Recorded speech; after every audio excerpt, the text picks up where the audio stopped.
Today on the News Roundup, don't miss some killer aviation footage shot by Brady, who works next door. This is the Thursday edition of the News Roundup, brought to you by EONI and Grande Hospital. Hello, Eastern Oregon. I'm Bob Cavanaugh. Thank you for tuning in, and you're watching the News Roundup. This story is brought to you by Rock & Sons Tire and Auto. Support your local auto shop. For our first story, Brady, who is a next-door employee at Marketplace Fresh Foods, is currently working towards his pilot's license. Brady got some amazing footage from one of his practice flights for all of you to see here on EO Alive. Check out our amazing valley from up high.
Later this week, Dodzy will be sitting down with Brady to talk more about getting his pilot's license. You don't want to miss that interview. Here's Dodzy with our sports segment. Thanks, Bob. This week, sports-wise, I sat down yesterday with EOU track and field senior Peyton Jolly. Here's a little tidbit of that. You can go back in the Facebook timeline or on YouTube and watch it. She's great. She's a fifth-year senior. She's very upbeat. She works over at Brother Bear right here in town, and she was a fun interview. How'd you end up at Eastern Oregon from Nampa, Idaho?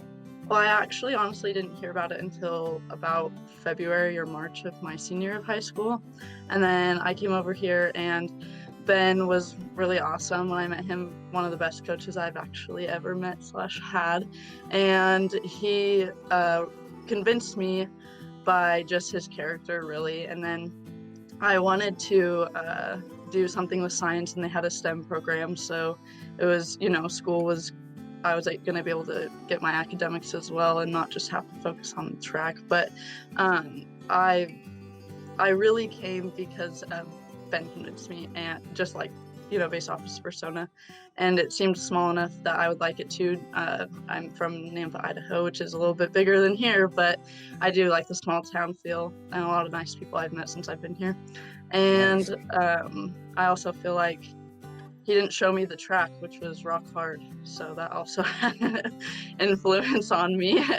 I also sat down with EOU softball player Taylor Dow on Monday, and that was a great interview. Talk about comfortable. I love talking softball. I love talking baseball.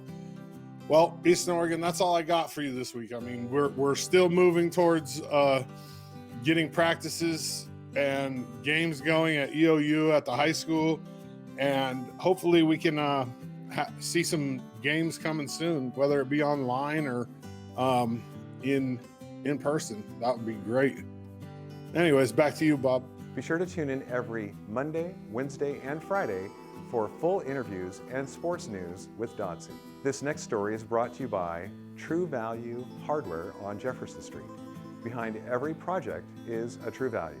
Here's another CHD COVID update with Brent Clapp and Carrie Bergiotti. We had a week or so there where things were on a downtrend, and I think everybody was even hopeful that we might change risk categories because we were seeing such a low number of cases. And then I think we kind of had a whole bunch of things happen at one time that led to a pretty significant jump back to where we had been previously. It was a couple weeks after the holidays, and I think we all anticipated that even though we avoided that or seemed to avoid that after Thanksgiving, that it was definitely a possibility with the holidays that come at the end of December.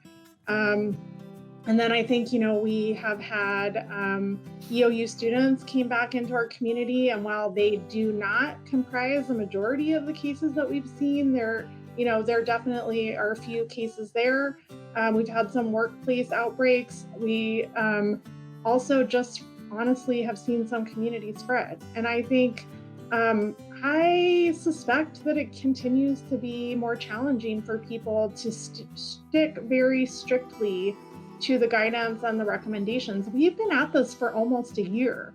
It was a year ago that we started to track activity for this virus in the world. And, over time, these behaviors that aren't, our typical behaviors that aren't natural to us, they become harder and harder to maintain. And I suspect that that could contribute to what's going on and the spread in the community. And like I said, we see the cases have been, pretty consistent. I think last week we had in the 60 range, and just for that week. Be sure to check out the full video on EOLive's Facebook page. Our next segment is brought to you by Old West Federal Credit Union. We are committed to bringing you news that will help you in your everyday life. With that said, there is an uptick on the number of fraud calls many of our viewers are receiving on their cell phones. Brent Clapp recorded a call from someone saying they were from the Social Security Department. Take a listen. Hi, thank you for calling Social Security Administration. How can I help you? Yes, you called me. When did you receive the call, sir? You called me just now. I'm sorry, are you confused? Okay. Did you receive any reference number or any case ID in the call or voicemail?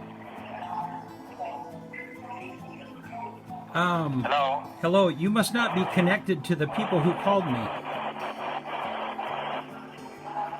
Okay, may I know whom I'm speaking with, sir? Well, you called me. You should know that. Okay, hold on, let me check it out. Am I speaking with Mr. Brent? Yes, you are, and you should know that for my protection, I'm recording this call. And what's your last name, sir? I'm sorry, did you hear what I said? And what's your last name? I'm sorry, you did not respond to my comment. You do know that I'm recording this call for my protection. Yeah, you can do that. Thank you. So you should know my last name also. Your last name is Brent, right? I'm sorry, you seem to not have the information that you should have.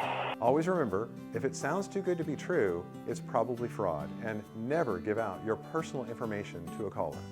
One last thing before we go, EO Alive's new morning show, AM on EO Alive, is a huge success. Thanks to all of you. Hey, dude, how's it going, man? Good to see you guys. How much is Wally paying you to wear that shirt? I'm doing it as a favor to my buddy Chef Wally at Fat Guy's Fresh Deli. Never touched a skinny sandwich. Brent Clapp, you son of a gun, man. Good to see you. Be sure to keep tuning in every Tuesday and Thursday morning. Well, that's it for this week's EO Alive. Thanks for tuning in, and I'm Bob Cavanaugh. That's it for this week's News Roundup. Thanks for tuning in, and I'm Bob Cavanaugh.